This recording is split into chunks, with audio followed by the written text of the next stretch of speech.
আজ যে বিষয়টি নিয়ে কথা বলতে যাচ্ছি তা শুধুমাত্র একটি রাজনৈতিক বিতর্ক নয়, বরং ভারতের বিদেশ নীতি, ক্ষমতার দ্বিচারিতা এবং উদ্দেশ্য প্রণোদিত রাজনীতির এক গভীর প্রশ্ন তুলে ধরছে। কারণ শাহরুখ খানকে নিশানা করতে গিয়ে বিজেপির এক নেতা এমন এক জায়গায় আঘাত করেছেন যেখানে প্রশ্নের মুখে এসে পড়েছেন স্বয়ং প্রধানমন্ত্রী নরেন্দ্র মোদী, বিদেশমন্ত্রী এস জয়শঙ্কর এবং বিসিসিআই ও আইসিসির শীর্ষ পদে থাকা জয় শাহ। শুরুটা কোথা থেকে?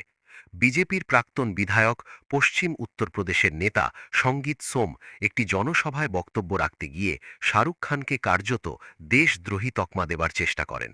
তার অভিযোগ, বাংলাদেশে সংখ্যালঘু হিন্দুদের উপর অত্যাচার চলছে, অথচ আইপিএলে শাহরুখ খানের দল কলকাতা নাইট রাইডার্স নাকি বাংলাদেশি ক্রিকেটার মুস্তাফিজুর রহমানকে প্রায় ৯ কোটি টাকায় কিনেছে। সঙ্গীত সোমের ভাষায় এটা নাকি দেশের সঙ্গে বিশ্বাসঘাতকতা। এখানেই প্রশ্ন উঠে যায়, আইপিএল কি শাহরুখ খানের ব্যক্তিগত খেলার মাঠ, নাকি এটা বিসিসিআই পরিচালিত ভারতের কেন্দ্রীয় ব্যবস্থার অধীনে থাকা একটি আন্তর্জাতিক ক্রিকেট লিগ? কারণ বাস্তবতা খুব পরিষ্কার, বিসিসিআই এর অনুমতি ছাড়া কোনো বিদেশি ক্রিকেটার আইপিএলে খেলতেই পারে না। আর বিসিসিআই এর মাথার উপর যিনি বসে আছেন, সেই আইসিসির চেয়ারম্যান জয় শাহ, তিনি কার ছেলে? ভারতের স্বরাষ্ট্রমন্ত্রী অমিত শাহের। তাহলে প্রশ্নটা সহজ, যদি বাংলাদেশি ক্রিকেটার কেনা দেশদ্রোহ হয়, তাহলে দোষটা শাহরুখ খানের নয়, বরং সেই ব্যবস্থার যার অনুমতিতে এই নিলাম হয়েছে। সঙ্গীত সোম কি তাহলে জয় শাহকেও দেশদ্রোহী বলছেন, নাকি এখানে নিশানা শুধুই এক খান পদবি? আর এখানেই দ্বিতীয় বড় স্ববিরোধিতা সামনে আসে। যে সময় সঙ্গীত সোম এই বক্তব্য দিচ্ছেন, ঠিক সেই সময় ভারতের বিদেশমন্ত্রী এস জয়শঙ্কর বাংলাদেশ সফরে রয়েছেন। শুধু সফর নয়, বাংলাদেশের রাজনৈতিক ভবিষ্যৎ নিয়ে সক্রিয় কূটনৈতিক আলোচনা চলছে। বিএনপির ভারপ্রাপ্ত চেয়ারম্যান তারেক রহমানের হাতে প্রধানমন্ত্রী নরেন্দ্র মোদীর লেখা সমবেদনার চিঠি পৌঁছে দিচ্ছেন জয়শঙ্কর। প্রয়াত বেগম খালেদা জিয়ার মৃত্যুতে প্রধানমন্ত্রী নিজে সোশ্যাল মিডিয়ায় দীর্ঘ শোকবার্তা দিচ্ছেন, তার সঙ্গে পুরনো সাক্ষাতের ছবি পোস্ট করছেন। তাহলে প্রশ্ন উঠছে, একদিকে বাংলাদেশি ক্রিকেটার কিনলে দেশদ্রোহ, আর অন্যদিকে বাংলাদেশের রাজনৈতিক নেতৃত্বের সঙ্গে সৌহার্দ্যপূর্ণ কূটনীতি চালানো দেশপ্রেম। এই দ্বিচারিতা আসলে নতুন নয়। বিজেপির রাজনীতিতে বারবার দেখা গেছে ঘরোয়া রাজনীতির জন্য বিদেশ নীতিকে ব্যবহার করা হয়। পশ্চিমবঙ্গের বিরোধী দলনেতা শুভেন্দু অধিকারী প্রকাশ্যে বলেছেন, বাংলাদেশে গাজার মতো শিক্ষা দেওয়া উচিত। ভাবুন একবার, এমন মন্তব্য ভারতের আন্তর্জাতিক অবস্থানকে কোথায় নিয়ে যায়? একটি সার্বভৌম দেশের বিরুদ্ধে প্রকাশ্যে সামরিক হুমকির ভাষা ব্যবহার করছেন ক্ষমতাসীন দলের নেতা, অথচ কেন্দ্রীয় সরকার নীরব।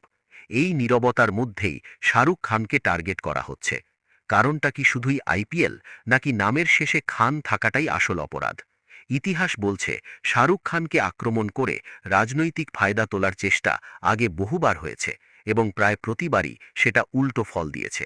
পাঠান ছবির সময় অকারণ বয়কট ডাক, মন্ত্রীর মন্তব্য, সবকিছুর পরেও সেই ছবি ব্লকবাস্টার হয়েছে। প্রধানমন্ত্রী নিজেই তখন দলের নেতাদের সতর্ক করেছিলেন, সব বিষয়ে কথা বলা জরুরি নয়। আজও একই জায়গায় দাঁড়িয়ে আমরা প্রশ্ন তুলছি, শাহরুখ খান কি ভারতের বিদেশনীতি নির্ধারণ করেন, নাকি সেটা করে বিদেশ মন্ত্রক ও প্রধানমন্ত্রী? যদি বাংলাদেশ নিয়ে এতই সমস্যা, তাহলে কেন কূটনৈতিক স্তরে সম্পর্ক বজায় রাখা হচ্ছে? কেন আইপিএলে বাংলাদেশি ক্রিকেটারদের খেলার অনুমতি দেওয়া হচ্ছে? এই প্রশ্নগুলোর উত্তর না দিয়ে শুধুমাত্র এক জনপ্রিয় মুসলিম মুখকে নিশানা করা আসলে রাজনৈতিক সুবিধাবাদের নগ্ন উদাহরণ। বাংলাদেশ এই মুহূর্তে রাজনৈতিকভাবে অস্থির। অন্তর্বর্তী ইউনূস সরকার চাপের মুখে, একাধিক সহযোগীর পদত্যাগ, সামনে নির্বাচন, সম্ভাব্যভাবে বিএনপির ক্ষমতায় ফেরা, এই প্রেক্ষাপটে ভারত অত্যন্ত সূক্ষ্ম কূটনৈতিক পথে হাঁটছে। এমন পরিস্থিতিতে বিজেপির নেতাদের দায়িত্বজ্ঞানহীন মন্তব্য শুধু ভোটের অঙ্ক মেলাতে পারে, কিন্তু দেশের দীর্ঘমেয়াদী স্বার্থকে বিপন্ন করে। আজ প্রশ্নটা তাই শুধু শাহরুখ খানকে নিয়ে নয়। প্রশ্নটা এই, ভারতের রাজনীতি কি এতটাই দেউলিয়া হয়ে গেছে যে বিদেশ নীতি, কূটনীতি, আন্তর্জাতিক সম্পর্ক সবকিছুকে বলি দিয়ে শুধু ধর্মীয় মেরুকরণের রাজনীতি চালানো হবে? সঙ্গীত সোমের বক্তব্য আসলে আয়না ধরিয়ে দিয়েছে, যেখানে দেখা যাচ্ছে বিজেপির অভ্যন্তরীণ অসঙ্গতি, ক্ষমতার দ্বিচারিতা এবং এক গভীর রাজনৈতিক সংকট। বন্ধুরা, আপনারা কি মনে করেন, শাহরুখ খানকে নিশানা করতে গিয়ে কি বিজেপির এই নেতা নিজের দল, নিজের সরকার এবং দেশের বিদেশ নীতিকেই প্রশ্নের মুখে ফেলেছেন? জবাব দেবেন আপনারা। Please subscribe the Daily News YouTube channel and like this video, share your opinion. Thank you.